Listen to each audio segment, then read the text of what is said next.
Leonhard Euler était un mathématicien et physicien suisse qui a vécu au XVIIIe siècle, de 1707 à 1783.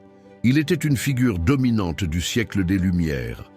Ses contemporains les plus connus incluent le philosophe Voltaire et le mathématicien Joseph-Louis Lagrange.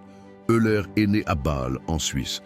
Son père était un pasteur. Il a étudié à l'université de Bâle avec Jean Bernoulli, un des mathématiciens les plus éminents de son temps. La vie d'Euler a été marquée par une carrière internationale. Il a travaillé à l'Académie des sciences de Saint-Pétersbourg, en Russie, puis à l'Académie de Berlin, en Prusse, avant de retourner à Saint-Pétersbourg. Il a eu 13 enfants avec sa première femme, dont seulement 5 ont survécu. Il est devenu aveugle de l'œil droit très tôt et a perdu la vue de son œil gauche à la fin de sa vie, mais cela n'a pas ralenti son travail.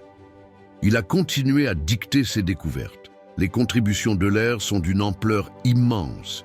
Il a créé ou formalisé une grande partie des notations mathématiques modernes.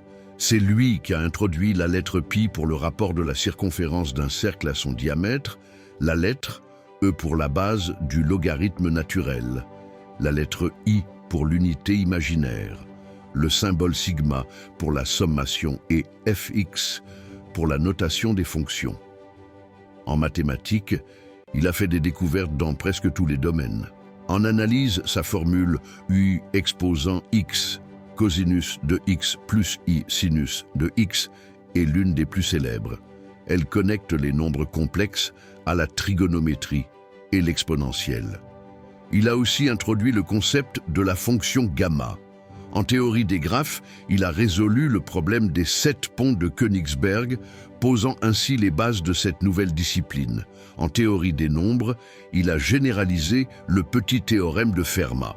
Le théorème d'Euler pour les polyèdres, V, E plus F RCO 2, où V est le nombre de sommets, E le nombre d'arêtes et F le nombre de faces, est une relation fondamentale en topologie.